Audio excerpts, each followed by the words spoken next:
오늘 본문 말씀에는 나만이라고 하는 여러분들이 잘 아는 한 사람이 등장합니다.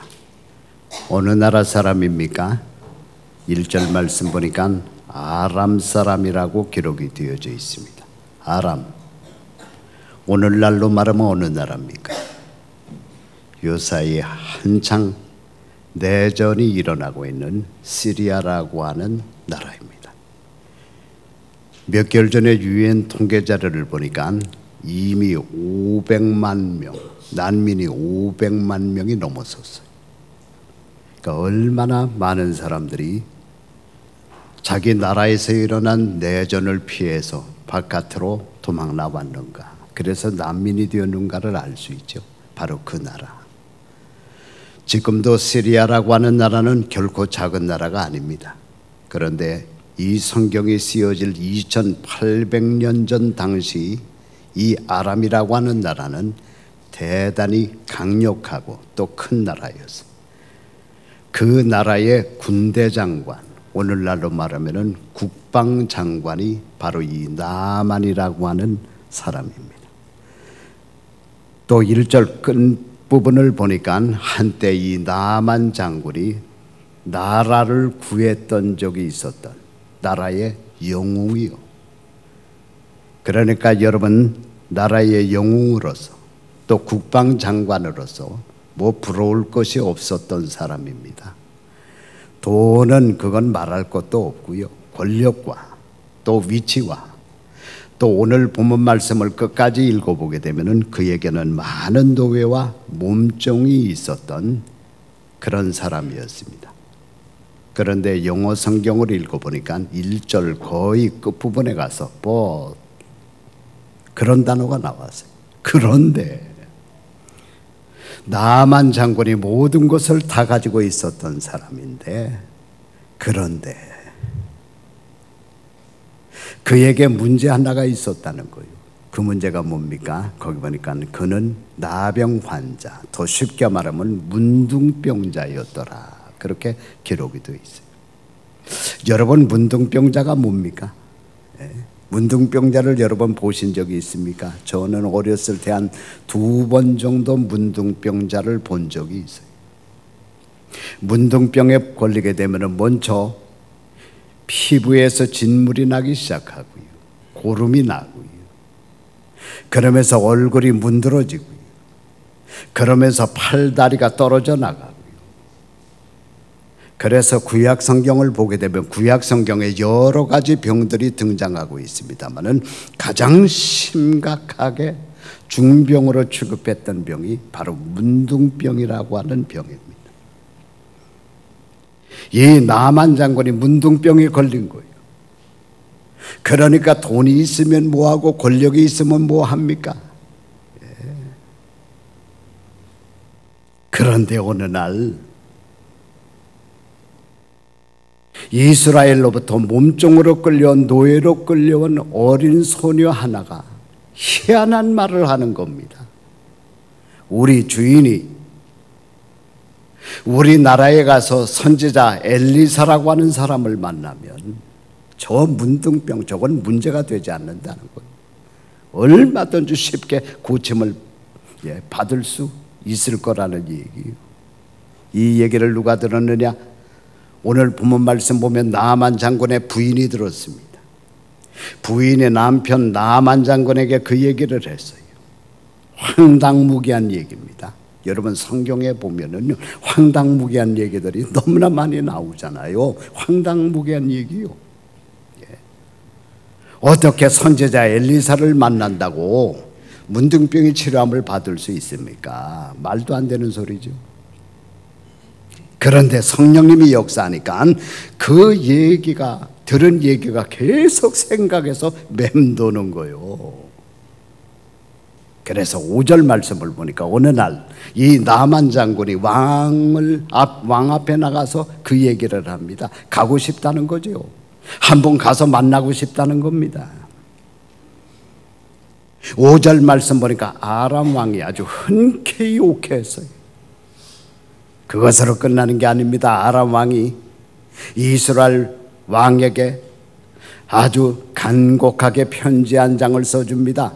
내가 사랑하는 나아만이라고 하는 장군을 너희 나라에 보낼 텐데 잘 돌봐주라는 거요. 이때는 아람하고 이스라엘은 게임이 되지 않을 때입니다. 아람이 훨씬 강력할 때입니다. 그런가 하면 오늘 본문 말씀 보니까 은 10달란트, 한 달란트가 여러분 몇 킬로라고 말씀드렸습니까? 예? 한 달란트는, 성경에 나오는 한 달란트는 34kg입니다. 예.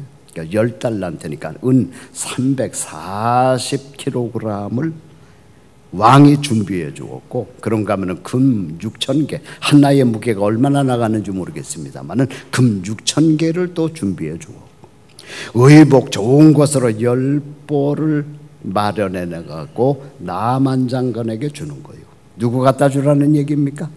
네가 병치료함을 받으면 선지자 엘리사에게 주라는 거예요. 그래서 드디어 이스라엘을 향해 가는 거대한 나만 장군의 행렬이 시작이 되어졌어요. 그 당시에 이런 행렬은 뭐 한국이나 외국이나 비슷합니다. 맨 앞에 누가 서느냐? 중무장한 군인들이 섭니다. 그리고 그 두 번째로 그 뒤에 바로 왕이나 이런 귀족들이, 또 그 귀족의 가족들이 줄을 서고요. 세 번째는 몸종들, 노예들이 예물을 가지고 줄을 서고요. 맨 마지막에는 또 중무장한, 혹시를 생각해서 중무장한 군인들이 줄을 서게 돼요. 거창한 행렬이 이제 시리아 국경선을 넘어서 이스라엘로 들어갔어요. 그리고 이스라엘 땅에서도 엘리사 집에 당도했어요. 그런데 그때서부터 문제가 생겨났습니다. 9절로부터 10절 말씀을 보니까 어떤 문제가 생겨났습니까? 나만과 수많은 몸종들과 군인들이 엘리사 집 앞에 와서 지금 도착해서 대기하고 있는데 엘리사가 안 나오는 거요. 그러면 엘리사가 집에 없었느냐? 본문 말씀 보면 있었어요. 그 안에 그 모든 사실을 알고 있으면서도 엘리사가 안 나오는 거요. 그저 몸종 하나를 내보내 갖고 하는 말이, 너는 요단강에 가서 7번 몸을 씻으라는 겁니다. 그러면 네 살이 회복되겠다는 거예요. 이에 11절 말씀을 보니까 나만 장군이 분노합니다. 거기 보니까 나만이 놓아요 물러가며, 물러가며 무슨 뜻입니까? 자기 나라로 다시 돌아간다는 얘기예요. 그러면서 뭐라고 했느냐? 거기 보니까 내 생각에는 그가 내게로 나와서서 그의 하나님 여호와의 이름을 부르고 그의 손을 그 부위 위에 흔들어 나병을 고칠까 하였도다. 그 다음에 12절 말씀을 보니까 내용이 뭐냐?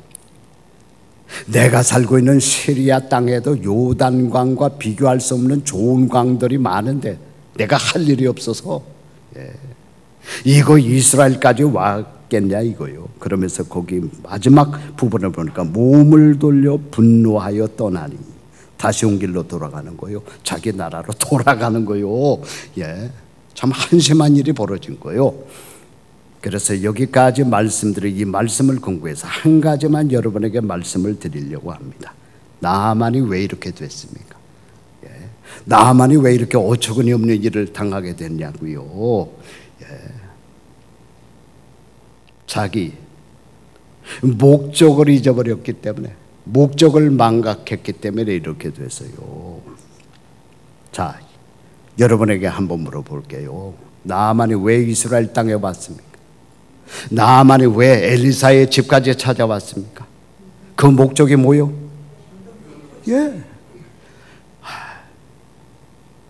자기 그 지긋지긋한 문둥병 치료하러 온 거요. 돈 벌러 온 게 아니잖아요. 명예 때문에 온 게 아니잖아요. 엘리사 때문에 온 게 아니잖아요.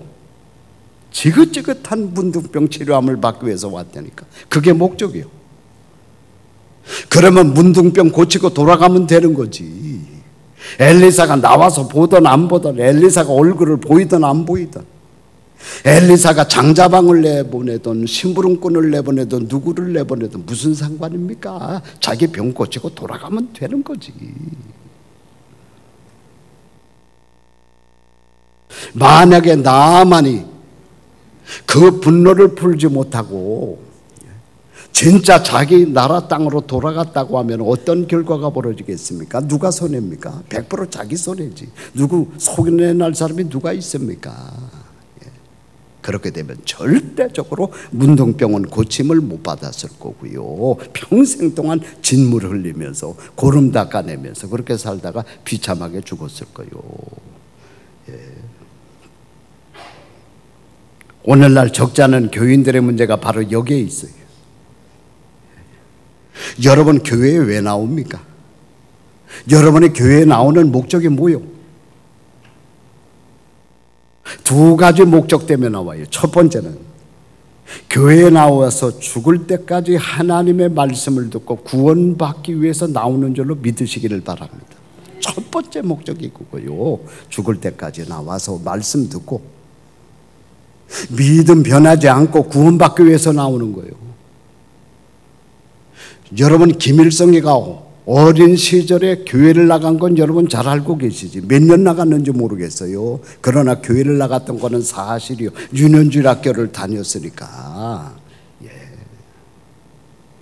그가 계속해서 하나님의 교회에서 말씀을 들었어야 되는데 어느 순간에 나와서 말씀 듣기를 끝마쳤어요. 그러면서 막스주의로 빠진 거예요. 그러면서 공산주의의 주체자가 됐고요. 오늘날 우리 한국의 비극, 완전히 한국 여러분 뉴스를 보십시오. 좌파와 우파로 나뉘어갖고 얼마나 비극적인 현실이 지금 진행되고 있느냐.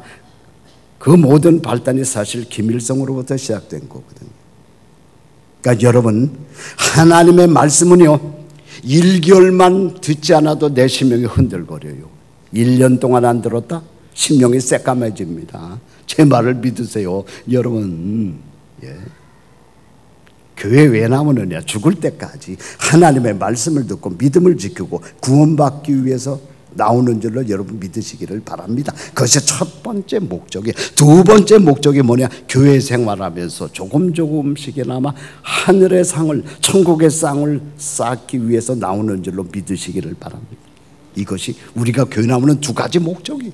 이 두 가지 목적 외에 다른 목적을 가지고 나온다면 그건 잘못된 겁니다, 여러분. 그런데 적지 않은 교인들이 교회에 나와서 이 두 가지 목적과는 전혀 상관이 없는 교회의 어떤 일들, 또 교회에서 만난 어떤 사람들, 이것들을 가지고 여러분 시험에 들고요, 분노하고요, 싸우고요. 그러면서 교회에 나온 목적의식을 완전히 잊어버리는 거야. 내가 교회에 왜 나왔는지, 왜 다니고 있는지를 완전히 잊어버리고 마는 거요. 지난 월요일날 어떤 단체로부터 전화가 왔어요. 그 전화의 내용이 뭐냐? 우리 교회 좀 빌려달라는 거요. 자기네 단체에서 세미나를 지난 토요일, 그러니까 어저께죠, 다 하기로 결정을 보고 준비를 해왔는데 그만 지난 주일날 그 교회에서 큰 무리가 일어난 거요. 여러분 제가 설명하지 않아도 교회의 무리가 뭔지 여러분 잘 아시지. 무리가 일어난 거예요. 적지 않은 무리가 일어난 거예요. 그래서 그 교회에서 대외적인 어떤 집회 행사, 대내적인 집회 행사 전부 다 중단시켜버린 거예요. 그래갖고 그 결정이 지난 월요일 날 그 세미나 담당자에게 연락이 온 거예요. 우리 교회 못 빌려준다는 거예요, 토요일 날. 그러니 그 세미나 담당자가 큰일 났잖아요. 시간은 며칠 안 남았는데 한 80여 명의 회원들이 몰려들어서 세미나를 들어야 되는데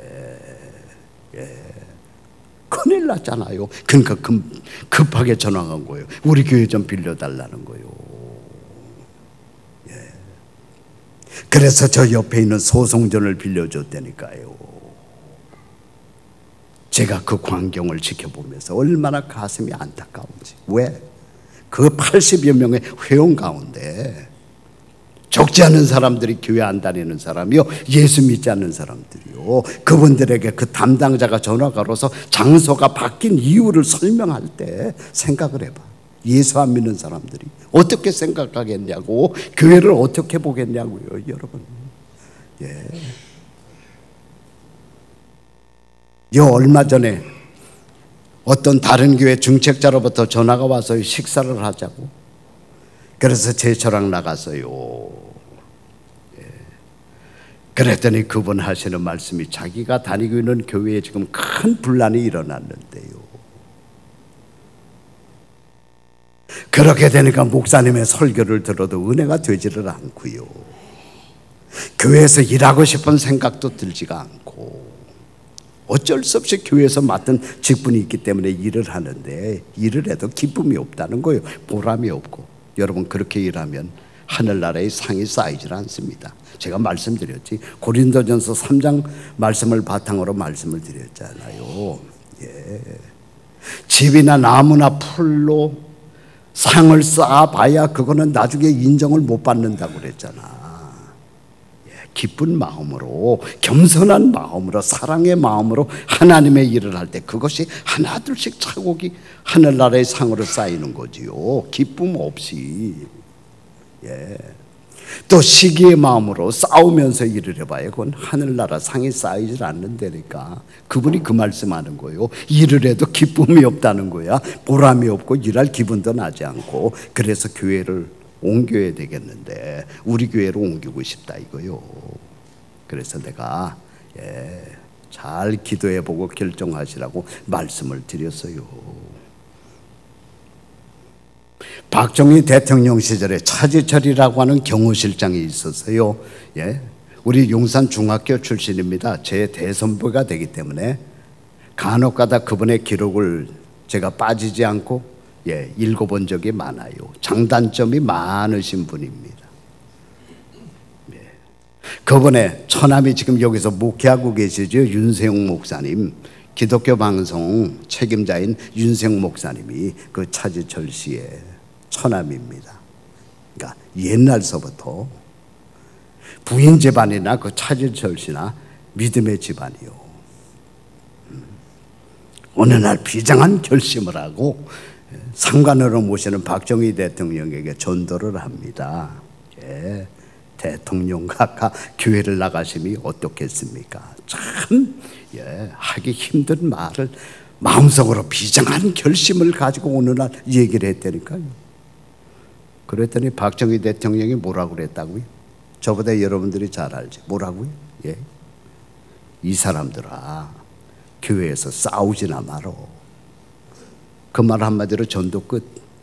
그 다음부터는 교회에 대한 얘기 꺼내지도 못했고요. 예수 믿으라는 말은 더군다나 꺼내지도 못했고요. 여러분, 교회 생활하면서 왜 얼굴을 붉힙니까? 왜 미워하고, 왜 분노하고, 왜 싸웁니까? 자기의 목적 의식을 잊어버리면 그렇게 되는 거예요. 나만이 이스라엘 땅을 왜 왔냐고. 엘리야 집에 왜 왔어? 문둥병 고치러 왔어. 그러면 엘리사가 얼굴을 보이든 말든 무슨 상관이야, 여러분. 문둥병 고치고 가면 되는 거지. 오늘 11절 말씀에 나만이 그것을 가장 잘 보여주고 있어요. 제가 다시 한번 읽어드릴게요. 나만이 노하여 물러가며 이르되 내 생각에는 그가, 엘리사를 말하죠, 내게로 나와 서서 그의 하나님 여호와의 이름을 부르고 그의 손을 그 부위 위에 흔들어 나병을 고칠까 하였도다. 사람에 대한 실망이요, 엘리사에 대한 실망이요. 엘리사 때문에 시험이 들었어요. 엘리사가 당연히 자기 앞에서 이렇게 해줄 줄로 알았는데 엘리사가 그러질 아니했거든요. 실망이 되는 거요, 시험이 되는 거요, 분노가 생기는 거요. 분노가 생기니까 그 다음서부터 문둥병이야 고치던 말던 아랑곳하지 않는 거요. 그래서 자기 나라로 돌아갔다니까요. 돌아가려고 그랬다니까요. 여러분, 교회 생활하면서 제일 조심해야 되는 게 뭐냐? 사람 쳐다보고 교회 생활하면 안 돼. 잘 들으십시오. 사람 쳐다보고 신앙생활하면은요, 교회 생활하면 다 실망하게끔 돼 있어요. 다 시험 들게 돼 있어요. 그건 다른 사람들이 여러분을 쳐다보는 것도 마찬가지야. 다른 사람들이 여러분을 바라볼 때 실망할 일이 얼마나 많겠어. 솔직한 얘기로. 마찬가지요, 누구나. 예. 사람을 쳐다보다가 보면 나만처럼 목적의식을 잊어버린다니까. 예? 그러다가 시험 들고 분노하면은요, 뭐 이것저것 생각 안 하는 거요. 구원에 대해서도 생각 안 하고요. 천국의 상에 대해서도 생각 안 하고요. 예. 그래서 교회 생활할 때는 딱 한 가지만 바라봐야 돼. 뭘 바라봐야 될까요? 하나님 말씀 쳐다봐야 돼. 말씀. 이제 엘리사의 집을 떠나 분노 가운데 자기의 나라를 향해서 지금 돌아가고 있는데 몇 명의 종들이 나만에게 나와서 간곡히 얘기를 합니다. 13절이죠. 그의 종들이 나와서 말하여 이르되 내 아버지요, 선지자가 당신에게 큰 일을 행하러 말하였다면 행하지 아니하였으리까? 하물며 당신에게 이르기를 씻어 깨끗하게 하라 함이리까 하니. 예? 종들이 나만에게 요청한 것이, 간청한 것이 뭡니까? 왜 자꾸 다른 거 생각하냐는 거요. 그 엘리사가 말한 그대로 가서 7번 담가 보시지. 왜 그거는 순종도 안 하고 왜 자꾸 다른 걸 생각하냐 이거요. 이 말을 들을 때는 아마 나만 장군이 열이 많이 식은 것 같아요. 분노가 많이 식은 것 같아요. 그러니까 신앙생활하다가, 교회 생활하다가 분노가 생기거든요. 분노를 빨리 식혀야 돼. 성경 말씀에 분노하면 마귀가요 10갑절 빨리 다가옵니다. 10갑절 강하게 역사. 그래서 분을 시키고 종들의 얘기를 들어보니까 그 말이 맞거든. 예. 아니 문둥병 고치러 왔는데 하나님의 선지자가 7번 요단강 가서 몸을 담그라고 그랬는데 그 말씀은 순종도 하지 아니하고 내가 열받쳐 갖고 돌아가? 생각해보니까 그 말이 맞거든요. 그래서 그 길로 요단강을 찾아갑니다. 14절 말씀 보니까 나만이 이에 내려가서 하나님 사람의 말대로 요단강에 7번 몸을 잠그니 그의 살이 어린 나이의 살같이 회복되어 깨끗하게 되었더라. 할렐루야. 하나님의 말씀을 그대로, 황당무계한 말씀이었지만 그대로 순종하니까 놀라운 일이 벌어진 거예요. 사람 바라보면 실망하고요, 시험 들고요, 아무것도 되는 일이 없습니다. 그러나 하나님의 말씀을 여러분들이 바라보고 말씀을 순종하면 이런 놀라운 일이 벌어지는 거예요. 첫 번째로 문둥병이 치료함을 받았어요. 두 번째로 계속 말씀을 보면 그 영혼이 구원을 받았고요. 기독교의 역사를 보면 이 사건을 통해서 시리아가 한때 얼마나 기독교인들이 많았는지 모르고, 지금도 그 부근에 있는 나라 가운데 기독교인들이 가장 많은 나라가 시리아입니다. 여러분, 예. 놀라운 일이 벌어진 거예요. 오늘 말씀을 듣는 여러분, 아직까지도 교회 생활하려면 많이 해야죠. 그렇죠? 신앙생활하려면 수십 년 해야죠. 사람 바라보지 마시기를 바랍니다. 사람의 말도 듣지 마시고요, 하나님의 말씀 바라보고 하나님의 말씀 듣고 하나님의 말씀만 순종하는 여러분들이 다 되시기를 주님의 이름으로 축원드립니다. 기도합니다.